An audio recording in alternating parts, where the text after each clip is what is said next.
Hey, Troy. What is it, sis? Sorry to interrupt, but I need a little advice here. I just finished up a draft for a story I wrote, and I was wondering if you know someone who I can pitch it to. Okay, first things first, don't go Hollywood. Risky place right now. Second, I know somebody who might be interested. Okay, Allegra, so I just looked over your draft, and I don't know how to say this, but there are a couple of issues I have with it. What are they? First of all, I stopped doing animations years ago. Remember Technology Showdown? Yeah, my brother told me about it, but I've yet to watch it. Fair enough. And there's one other thing that you should probably know. What is it? This story you wrote, it sounds very familiar. Aside from a side story and a bunch of Jackbox references, the main plot is about a female student who has to make her best speech in order to get to the top of her class. Okay, and? Have you ever seen The Mind's Treasure Chest?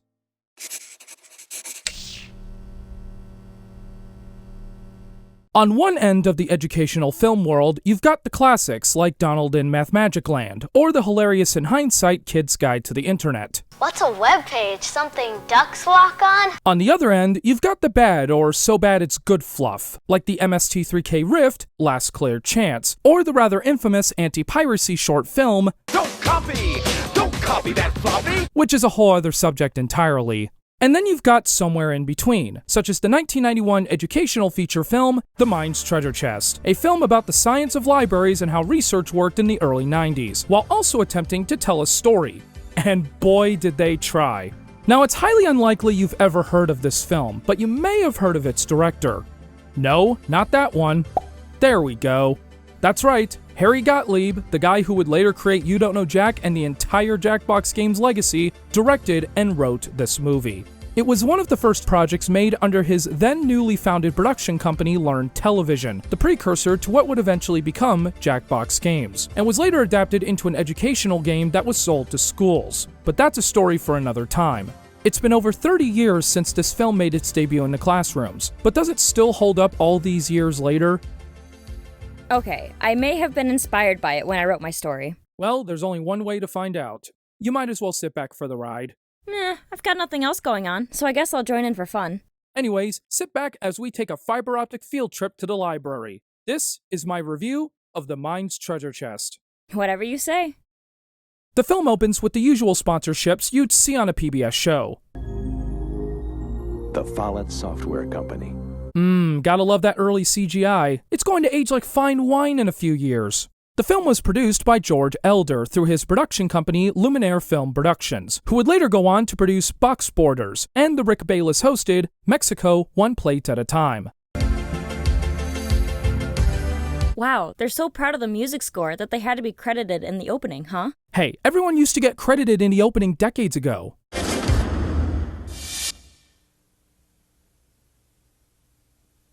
Yeah, just because your movie starts with a quote doesn't always mean it's more important than it actually is. So after about a minute and a half of opening titles, the film finally begins, where we get to see our main character, played by Patrick Hupel. And yes, he is the same guy who would later voice the sign-on host Gerard from You Don't Know Jack 5th Dementia. Oh, you know what? I'm sorry I signed up for this gig. In the film, he portrays Jack Patterson, an arrogant high school student who's also running for president of the student council. So, there's politics in this. Abso-freaking-lutely. In fact, it plays a key role in the plot, so if you're not a fan of that sort of thing, good luck trying to survive this hour-and-a-half movie on your own. What does Huck learn from Jim? He learns about life and leadership. What was Huckleberry Finn at the beginning of his life? A baby. Child. Just like we all were. But when he got older and he met up with Jim taught him leadership skills, management techniques, an understanding of telecommunications, free enterprise, and the love of democracy and freedom. Jack? And my friends, that boy became a man. Mr. Patterson, what do you think you're... Jack, what are you talking about? Huckleberry Finn never heard of telecommunications. It's the 90s. Who hasn't heard of telecommunications? Huck Finn lived in the 60s, the 1860s. Kim, it's not what you say. It's how you say it. Jack Patterson! It's not just how you say something, it's what you say, too. Someday you will be saying something important, and people will need to trust you and believe you. I like that. So, despite his incredible arrogance, he's also kind enough to jot down notes for those who clearly aren't having it. Don't worry though, it's going to bite him back in the A55 later. So already, this movie has the guts to start off as American as possible. Jack's got secret agents, and there's plenty of American flags, so why not top it off with some patriotic music? Independence Day has got nothing compared to this. Jack even hid a vending machine in a locker, which has a bunch of payday bars with his name on it. Dang, that must have cost him a fortune to negotiate. Jack also has a sidekick named Bobby, played by Clark Carmichael, who I swear is having a ball being in this movie. Maybe a little too much. However, Jack's not the only one running for council president. He also has a worthy opponent, played by Philip Judy, named Richard Manhouse. But most of his friends call him Dick. Well, children can be cruel. But there's a reason why he's a worthy opponent, because according to the poster, he's, quote, the smart choice for president. There's no way it could possibly backfire. Richard Manhouse, we understand your campaign manager, Howie Hunt, was expelled for going through Mrs. Watergate's desk after school. Howie was kicked out of school? I had nothing to do with that. I want to make that perfectly clear. But wait, isn't it true that he's been working diligently for weeks? You know, if this was done today, the media would have made a big deal out of this. You aren't far from the truth. So Jack goes to collect his quarters from the vending machine. What's he going to do with all these quarters anyway? He'll probably use them to get a high score on Pac-Man. That sounds about right. As he finishes off the job, he sees a kid walking by, and Jack just so happens to have a sponsored payday bar with him. Hey!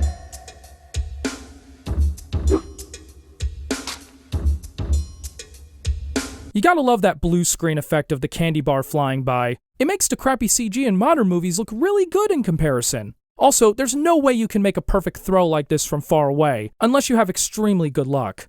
However, as soon as Jack sees the teacher, Mr. Eckenwall, played by Rob Galbraith, he rushes over to class before the teacher locks the door.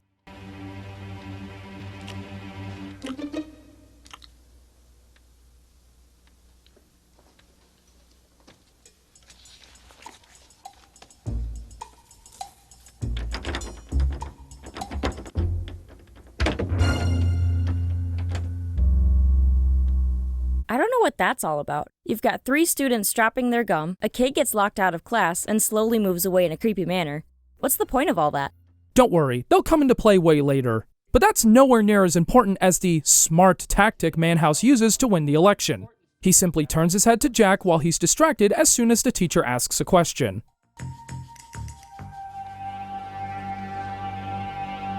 Perhaps you would like to teach the class, Mr. Patterson. Also, did you draw that Mount Rushmore with your face on it in pencil? That looks pretty dang good. Honestly, this tactic is more effective than spending millions on an ad campaign.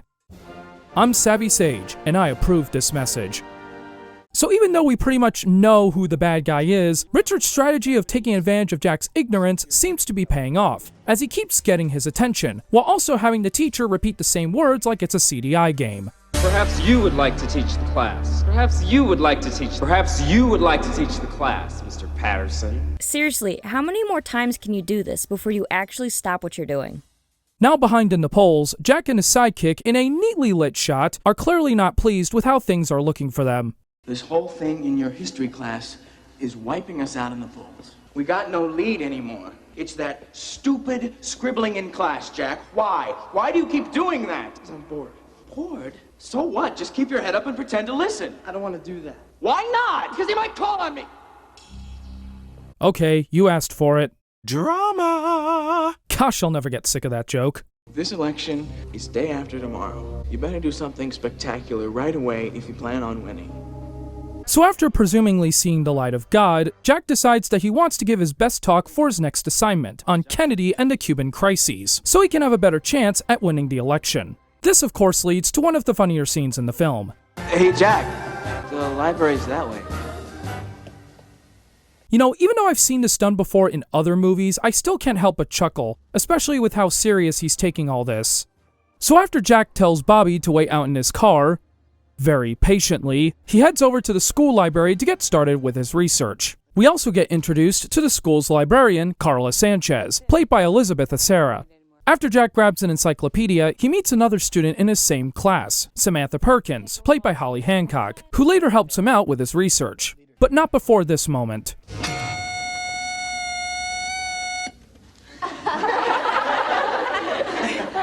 I swear, once in a while a sitcom sneaks into this movie. Encyclopedias don't circulate until we're ready to close. You see, it's a reference book. You can't check it out until closing. Can you help me? So while researching, Jack learns about the science of libraries, including card catalogs, books sorted in catalog order, reader's guides, the works. Also, you gotta love those humorous sight gags. It's almost as if they took note from a Zucker Abrahams production. A lot of the film, however, is mostly about Jack researching, and that can drag on a bit, as I'll get to later. There must be an explanation. I wish I could jump on a time machine or something, just be there, you know? Well, why don't we borrow Nathan's TARDIS then? Hey, we were just joking.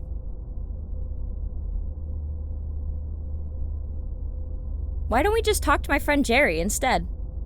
Unfortunately, his research started at the wrong time, as the library is about to close. But Jack is determined to get this done, and convinces Samantha to stay and help.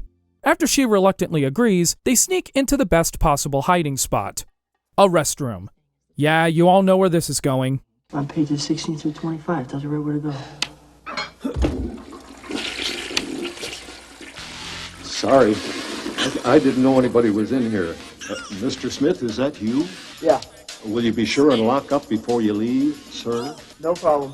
Look, I know the janitor is old and all, but can he really not know that something's a bit off with the voice? Also, this is the first time the assistant principal, Mr. Smith, is introduced, and as far as I know, he doesn't show up for the rest of the film. Nor does the janitor, as a matter of fact, after Carla attempts and fails to find the reference book missing on the shelf. But once everyone is left, it's time to go Mission Impossible at the library.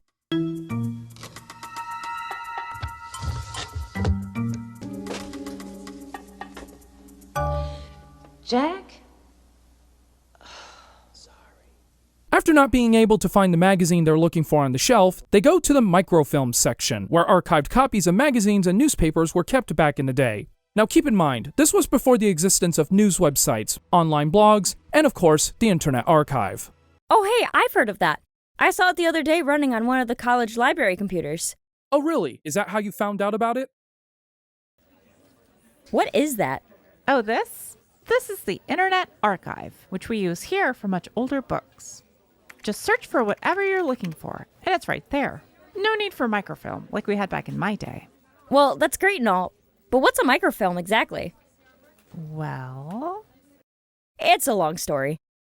Now, as I mentioned before, there's plenty of moments where Jack is just simply researching, usually associated with audio reenactments or quotes from Kennedy, among other figures. In the credits, they're referred to as the mind drama, and it does what it's supposed to do: pad out the running time. Okay, I would be lying if I didn't understand why it's there. It's supposed to apply context to what Jack is researching, and coming from a guy who does research work for creators, I could totally understand why it had to be paced this way. But at the same time, this is supposed to be a movie. The whole point is to see and understand a character's journey without it looking and sounding boring. So while it may come across as normal from the character's perspective, to the average viewer, it comes across as dragging on for a while. But that doesn't mean that all of the mind drama should have been edited down. There is one bit that works perfectly, but we'll get to that later. So while Jack and Samantha continue their research, we also learn other things like an atlas book, footnotes, and sources, similar to how it works today with online wikis. Speaking of which, Jack discovers a particular piece of information in a book about Kennedy. However, once he finds out that it's referenced from another book, he tries to find it in the school library to no avail. Gotta be here. What subject would it be under? Causes? Crisis. Kennedy? You just looked under Kennedy. Cuba? International relations. Stop! Just shut the Would you calm down? So you don't have this book. What's the big deal? And so this takes us to the first mind dream of the film. Whenever Jack is in a pickle, he turns to the camera with a shocked expression, the camera zooms in on his face, and then flashes back to videotape news coverage of Jack Patterson as President of the United States. And, to no one's surprise, he's not really good at it. So are you actually accusing President Kennedy of waiting too long before taking action in the Cuban Missile Crisis? Well, sort of. There was already a big military buildup in Cuba before he did anything. Well, why do you think Kennedy waited to take action, Mr. President? Why did he wait to take action? Yes! Oh, you don't know? No!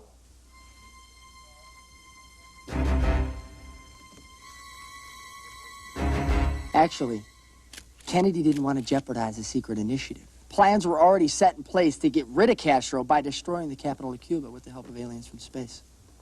What?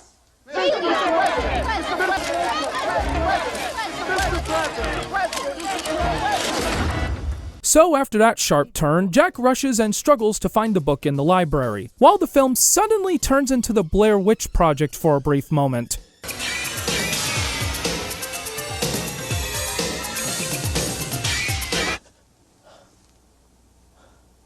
Oh, phew. This whole movie was a nightmare. Actually, no, it's the start of one of those in-between cuts. You see, as Jack and Samantha continue their research work, Carla becomes a bit concerned about the missing book, so heads over to the school library in the middle of the night. Meanwhile, Samantha tells Jack about a computer used to search for nearby libraries containing the book he's looking for, and after a little running around, he finds, what else? A Macintosh classic. As a proud owner of one, I approve of this. I'm not gonna sneak around any teacher's office. Didn't you hear about that kid who got expelled for going to Mrs. Watergate's desk? It's bad enough we're even in here. You can get the information in the morning. There's no time. We need it now. You're going way overboard with this thing. It's just for a class, Jack. What's the worst thing that can happen? Wow, couldn't go without a mind dream for more than 2 minutes, huh? This one continues where the previous left off, where President Jack Patterson is getting called out by the media for his lies. No different than what's happening now. After waking up, Samantha reluctantly helps Jack using a classic lock hack technique, all while Carla makes it back to the library. Meanwhile, Jack and Samantha quickly get a phone number to dial on the computer. However, it turns out to be the wrong one. I don't think this is it. Little known fact, monsters used to use this back in the 90s before they all went brain dead by the zombie. As the suspense continues to build up, Carla finds the reference book magically placed back where it belongs, while Jack and Samantha get connected to a library network, but are locked out with a password. And just in time too, as Carla is right behind their back.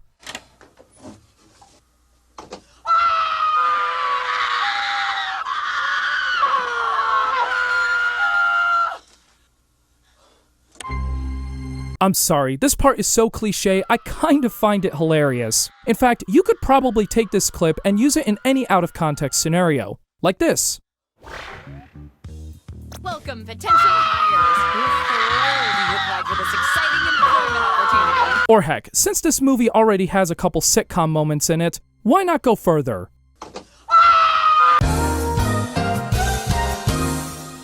What are you doing in here?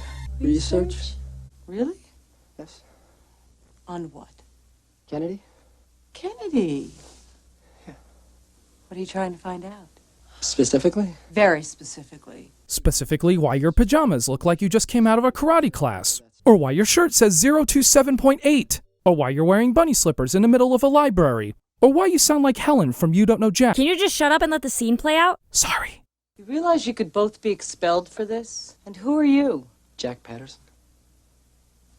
Jack Patterson? So, this is what leadership is, huh, Jack? Like breaking into a school library that isn't properly secured. Seriously, they have to consider upping the security in this place. Carla does eventually find the book they're looking for. However, it's located in a university library. So why did Jack have to stay up past midnight for all this? For the past 2 weeks, my opponent, Richard Manhouse. The smart choice for president. Richard's been doing everything he can to show me up in class. I've got one day before the election, so I gotta prove myself. I'm gonna get up and teach the class tomorrow.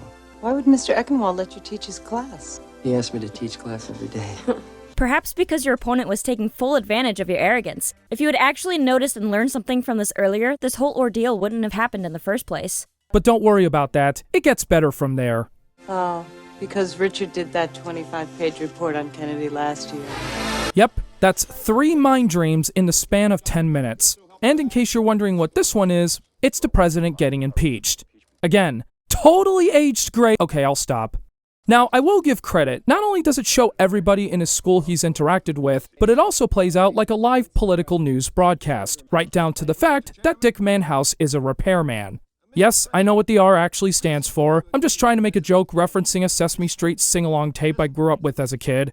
Seriously, look it up. Recently, you accused President Kennedy with mishandling the Cuban Missile Crisis. When asked why you thought President Kennedy waited to take action, you replied with a rather creative answer, and I think this panel would like to know where you got your information. I don't recall.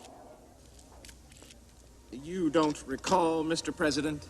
You present the American public with baseless rumors. Oh, just wait until he sees the internet. He'd have a heart attack over that. When great leaders don't know the answer, they find out what the answer is. They don't just make it up.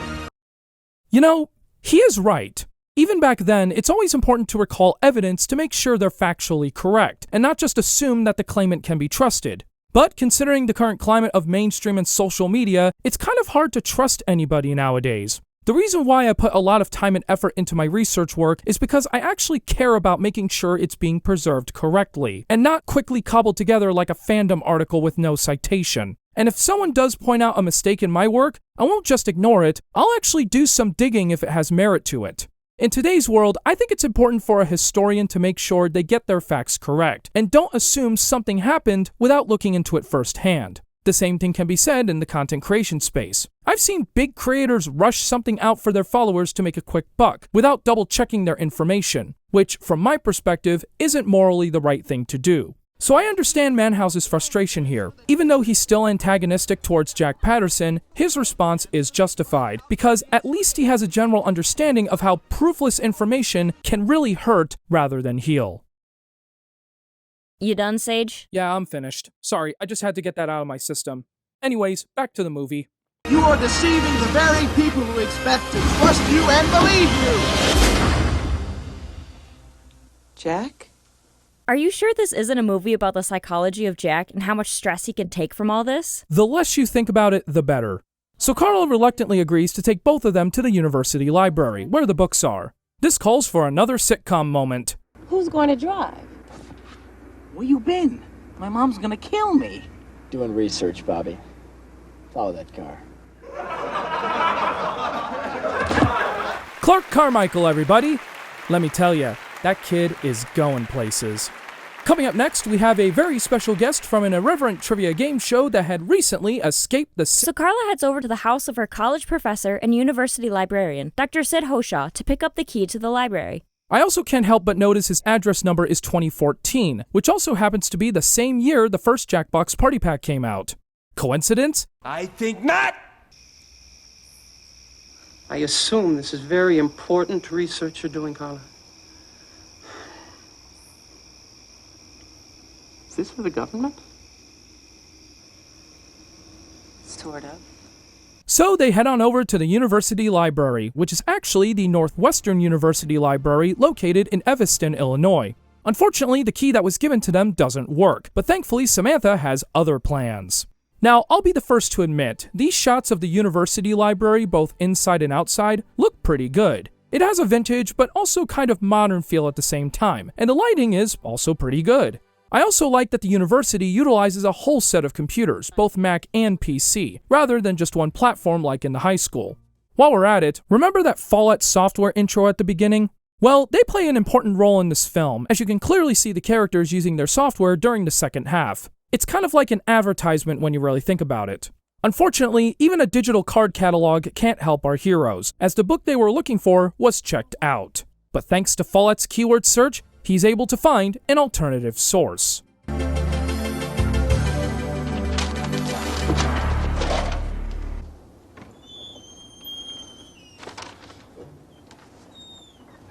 Well, I guess you got busted. What?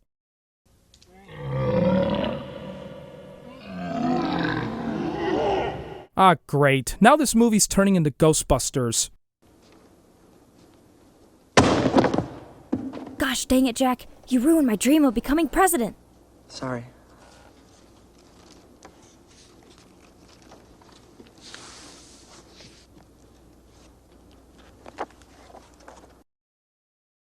I swear this was all a coincidence. Alright, so in case you're wondering why we're not talking about the plot much, well, there really isn't a lot to talk about during the second half. It's mostly just them researching and learning techniques, plus some padding here and there from the mind. Drama! Yeah, we get it. Don't expect to see that clip anymore. Is there something around here that can tell me the difference between a missile and a nuclear warhead? A dictionary. No, that would be a dictionarium. I heard it's got some great word magic in there. Warhead. That part of the missile containing the explosive charge. So if the warhead is what allows the missile to blow things up, if you don't have the warhead, you don't have to worry about the missile, right? That's right. I wonder if the warheads were there. Where? Cuba. They have photographs of Soviet missiles, but no evidence that the warheads were actually there. So if the warheads were there, if they'd been snuck on the island without us knowing about it, then Kennedy was wrong. He should have listened to this senator who was warning him weeks earlier about the Soviets building a nuclear base in our backyard. If he had, we would have never let the warheads into our hemisphere in the first place, right? And if the warheads weren't there? Then the whole thing isn't such a big deal because the Soviets didn't have their gun loaded. You know, you've got a good hypothesis. Let me see if the warheads, if they weren't there. We're gonna have to.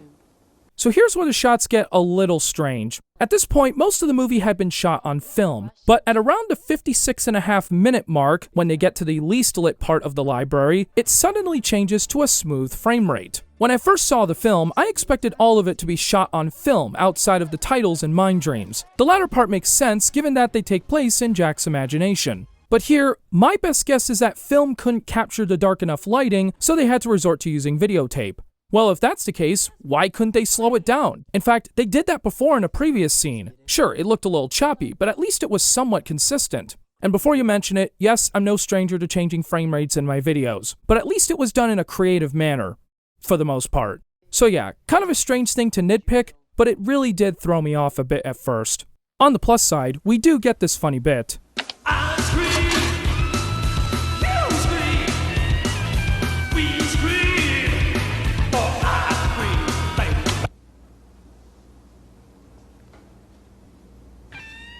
Who knew Nate Shapiro did rock albums before he was spewing out swears in a game show? While we're at it, we also get to see a demo of Compton's Multimedia Encyclopedia from another sponsor, Encyclopedia Britannica. Also, see if you can spot some Apple products in the background. There's a Macintosh 2 CI, there's a Macintosh LC, there's an image writer too.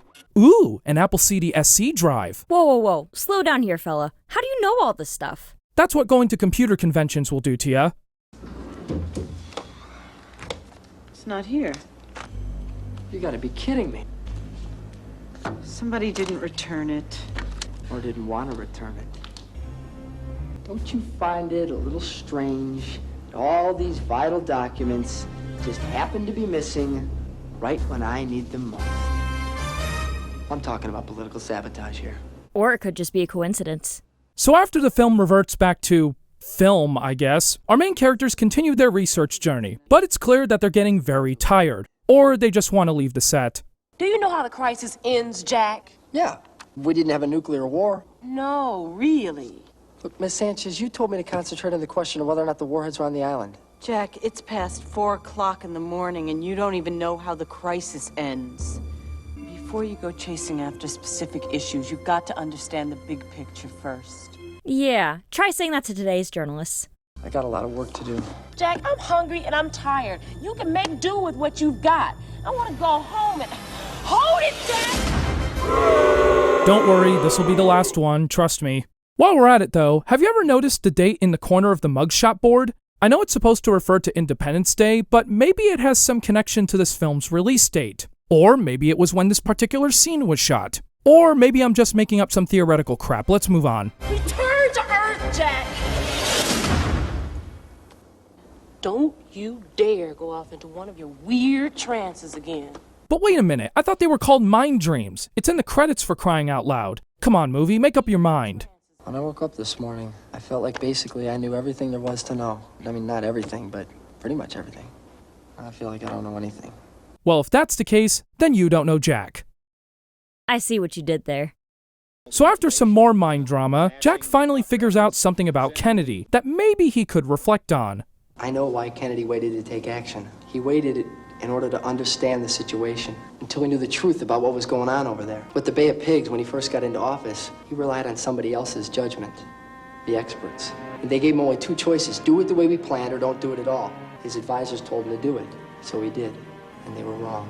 But later on, when another problem came up with Cuba, a much more serious problem, he learned from those mistakes he made before. He didn't just ask somebody else for the answer, he went after it himself. He learned everything he could about the situation, discussed all possibilities, not just 1 or 2. And then he made the decision himself, based on everything he knew. And the decision was the right one. I always thought Kennedy was great, but I never really knew why. But now I do. He learned from his mistakes. That's why Kennedy was great. He learned from his mistakes. Despite this revelation, Jack still isn't fully satisfied, so he decides to dig deep into the Multimedia Revolution. Brought to you by Learn CD. Yeah, didn't think I would catch that, did you? Now keep in mind, this film was released prior to the debut of QuickTime, so seeing pre-QuickTime era audio-visual applications on the Mac was kind of fascinating back then. Or maybe all of this was obviously edited. You almost fooled me there for a sec, movie. So after almost an entire night of research, he's just about ready to leave. And, wait, is she sleeping on the friggin' table? Lady, that's kind of uncomfortable, don't you think? But as the late Steve Jobs once said, there is one more thing. At this point, Jack never found evidence of the warheads actually being on Cuba, until Carla tells him about the vertical file. Have you checked the vertical file?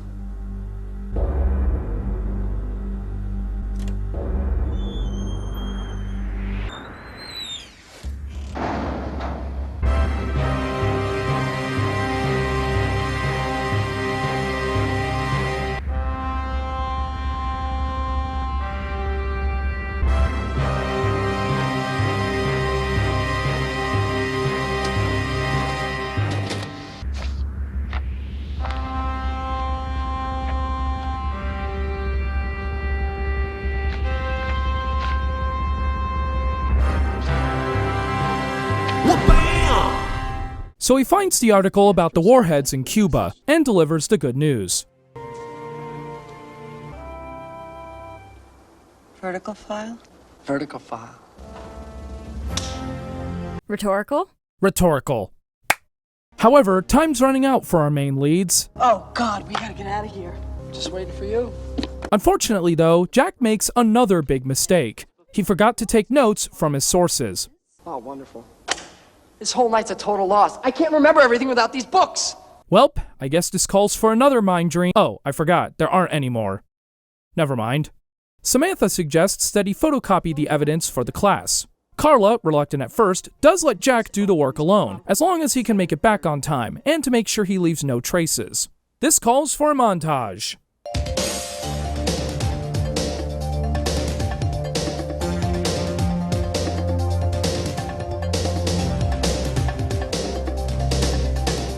Using all of the quarters he saved up in his suitcase, he photocopies everything for the presentation, all except for the Warheads article. But, just as he feels comfortable, Sid enters to place. But, uh-oh, he's out of quarters and can't even use a wrinkled dollar bill in his pocket. Better find a solution quick before he gets caught.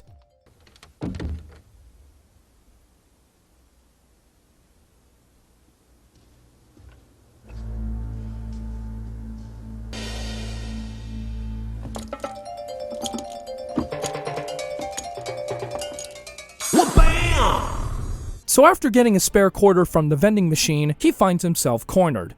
How is he gonna find a way out?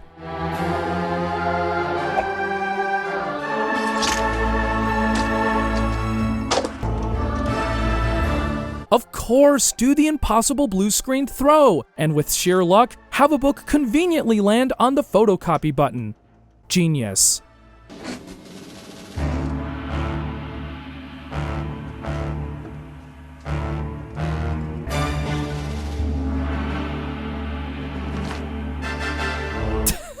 His reactions make it look like he's watching his favorite football team lose. Oh, and he got sacked for a 15-yard loss. What a dumb quarterback. Well, at least you tried. But I guess it's game over for you, or maybe not. After getting the last paper from the bin, Jack is able to make a getaway back to the school. But will he make it in time?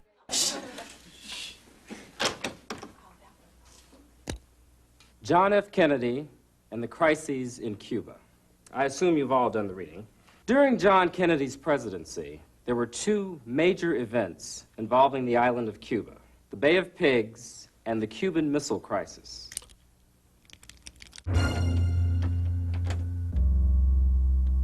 No, of course, Jack barely makes it in time and is able to unlock the door himself thanks to some stop-motion animation. Hey, gotta take the time to dress all formal, am I right? So at first, it looks like Jack has learned nothing as he begins sketching on his notebook as usual. However, he's doing it for a different reason. These events set the stage for what would become known as the Cold War between the United States and the Soviet Union. The Bay of Pigs is, in fact, the name of the Cuban bay where over 1,000 Cuban refugees attempted to invade their homeland, which was being run by Fidel Castro. Now, to give you some background into Fidel Castro, he had come to... Okay, I'll be honest, that got a huge laugh out of me the first time. First, he sketches on a notebook like he did in the beginning. Then, out of nowhere, he's using crayons. His notebook turns into a sketch pad. And now he's painting a picture with easel, beret, and everything. All in an attempt to catch the teacher's attention. Even Manhouse has this look like, what the heck kind of sorcery is he using? Perhaps you would like to teach the class, Mr. Patterson. I'd sure like to try. So this is where the film takes an interesting turn. Remember these 3 female students in blue, yellow, and red from the beginning of the film? They play kind of an important role here, almost as if they know what's going to happen at the end.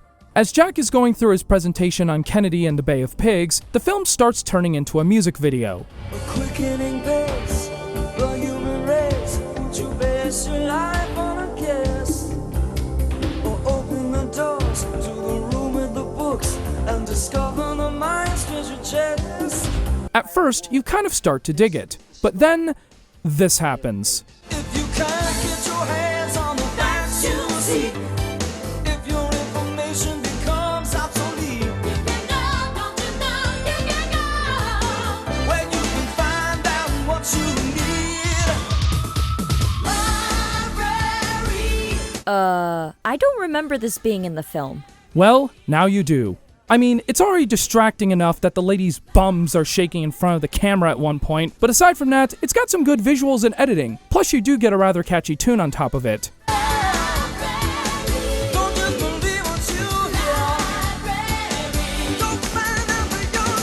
Well, now I can see where the insanity of Jackbox came from.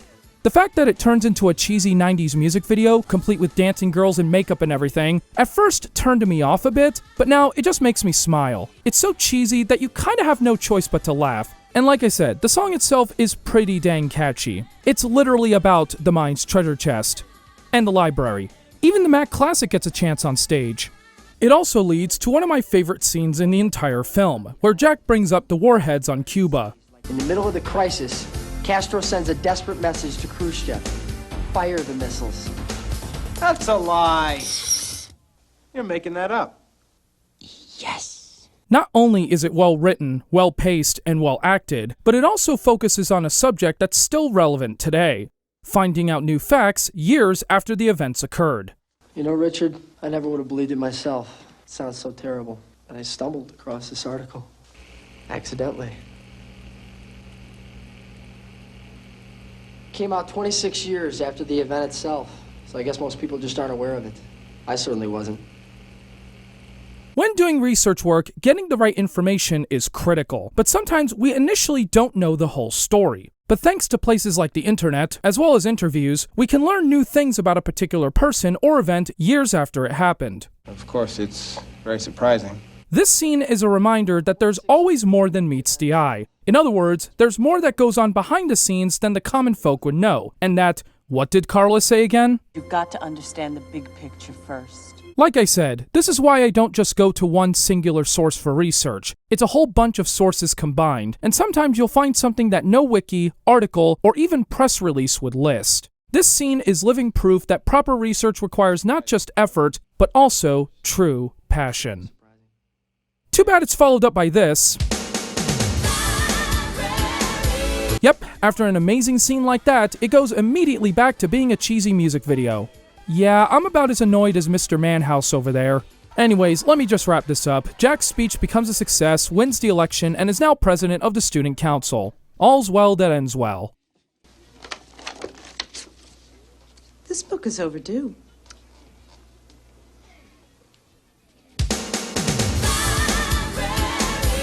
I mean, what other way can you end this film on, besides our main character looking like he's going into another mind dream? Oh well, who cares, the movie's over. So there you have it, The Mind's Treasure Chest. Overall, the film isn't a great masterpiece, but it's also not bad either. It's got some decent serious moments, some funny moments, some good morals. The acting's fine, the music's fine, and the cinematography and editing are for the most part done well. Granted, some scenes do drag on a bit, and many of the research techniques are incredibly outdated by today's standards. It's also a tad bit goofy, especially that friggin' song at the end. The plot is also a tad bit predictable, being your usual jerk becomes a hero kind of story. But, as the old saying goes, it's not about the end goal, but rather the journey. Despite these flaws, I kind of had a fun time watching this. If you're up for a guilty pleasure, I'd say it's worth watching at least once. Check it out and see what beholds the mind's treasure chest.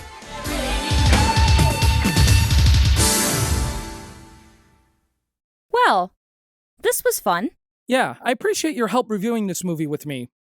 Can't say the same thing about your draft. Hey, look, even though my story is basically a remake of this film, I fixed all the problems you had with it. There's no politics, nothing overly complicated, and it serves the fans pretty well. So what do you think? Are you in? Alright, well, I don't see anything going wrong with that. Let me just see if I've got the budget to make it all happen. So, your story got rejected, huh? Yeah, apparently Savvy Sage doesn't do animated projects anymore.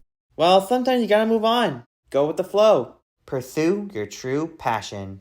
I guess you're right. I can always keep those drafts in case the right time comes. Say, you up for a game? I just started playing this new rhythm game. It's a lot of fun. Care to join? Sure. I kind of do need a break after all this. Hey, thanks for helping me out, Troy. No problem, sis. Now let's play.